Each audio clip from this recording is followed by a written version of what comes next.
हरियाणा के किसानों महापड़ाव के दूसरे दिन राष्ट्रीय किसान नेता राकेश टिकैत किसानों के बीच पहुंचे और हरियाणा के किसानों के आंदोलन को समर्थन दिया। राकेश टिकैत ने कहा, इन आंदोलनों के माध्यम से सरकार को मैसेज दे रहे हैं और किसने की मांगों को रख रहे हैं। हरियाणा के किसानों के महापड़ाव के दूसरा दिन हरियाणा भर से भारी संख्या में किस पंचकुला पहुंचे। हजारों की संख्या में 17 किसान यूनियन और 10 ट्रेड यूनियन द्वारा किसानों विभिन्न मांगों को लेकर प्रदर्शन कर रहे हैं। प्रदर्शन कर रहे किसान नेताओं ने कहा कि कल मंगलवार को करीब 12 बजे हजारों की संख्या में हरियाणा भर से पहुंचे किसान राज्यपाल हरियाणा भवन की तरफ कुछ करेंगे और किसानों की लंबित मांगों को लेकर राज्यपाल हरियाणा को ज्ञापन सौंपा जाएगा। पंचकुला सहित 4 जिलों की पुलिस को तैनात किया गया है। पंचकुला में चल रहे किसान आंदोलन में पहुंचे राष्ट्रीय किसान नेता राकेश टिकैत ने कहा कि सरकारों को एक संदेश दे रहे हैं और इसीलिए आंदोलन रखा गया है ताकि लोग आंदोलन करना भूल न जाए। उन्होंने कहा कि देश में बड़ा आंदोलन हुए 2 साल हो गए हैं और अब संयुक्त किसान मोर्चा द्वारा देश की सभी राजधानियों में किसान प्रदर्शन कर रहे हैं और आने वाले दिनों में सभी इकट्ठा होकर एक बड़ी कॉल दी जाएगी और पूरे देश में एसपी बिजली और अन्य मांगों को लेकर लोग इस पर काम कर रहे हैं और गाँव में चर्चा हो रही है। उन्होंने कहा कि संयुक्त किसान मोर्चा के 40 बड़े नेता बेहतर काम कर रहे हैं। उन्होंने कहा है कि आने वाले समय में एक बड़ा आंदोलन करने की जरूरत है। उन्होंने कहा कि चुनी हुई सरकार तो लोगों की बात मानती है, ये तानाशाहों, उद्योगपतियों, व्यापारियों और बड़ी इंडस्ट्री को सरकार है। उन्होंने कहा कि देश आंदोलन से बचेगा और हमें गांव जाना पड़ेगा। उन्होंने कहा कि आज वह हरियाणा के किसानों के बीच आए हैं और इसके बाद पंजाब के किसानों के बीच जाएंगे। उन्होंने कहा कि देश की आज़ादी की लड़ाई 90 साल चली और उनकी लड़ाई भी लंबी चलेगी।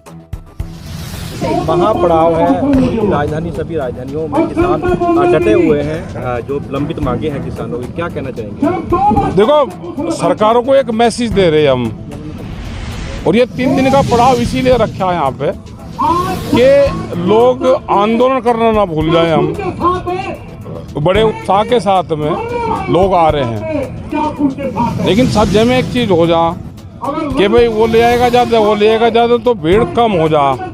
लेकिन फिर भी ठीक है, क्योंकि 2 साल हो गए बड़ा आंदोलन करे और ये पूरे देश भर में जो संयुक्त मोर्चे ने जो कॉल दी, डॉक्टर साहब है, दर्शनपाल जी, अपने मान साहब है, हमारे सब जो लोग हैं, तो सब इकट्ठा होके आने वाले टाइम पे बड़ी कॉल दी जाएगी तो उस पर काम होगा। और पूरे देश में MSP का हो, बिजली का सवाल हो, फसलों के दाम का सवाल हो, इन पे काम हो रहा है। लोग चर्चा इनकी कर रहे हैं, गांव में चर्चा इसकी होती है अब।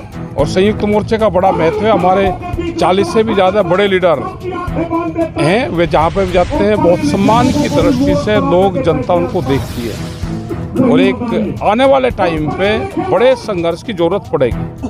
तो आंदोलन पहले भी किया गया था, कृषि कानूनों को लेकर पड़ाव डाला था, फिर किसान, तो क्या मानते हैं जो सरकार किस तरह से? देखो, सरकार अगर चुनी हुई सरकार हो तो बिल्कुल बात मानने। ये तो तानाशाहों की सरकार है, व्यापारियों की सरकार है, बड़ी इंडस्ट्रीज वालों की सरकार है, तो ये तो दबाना चाहेंगे।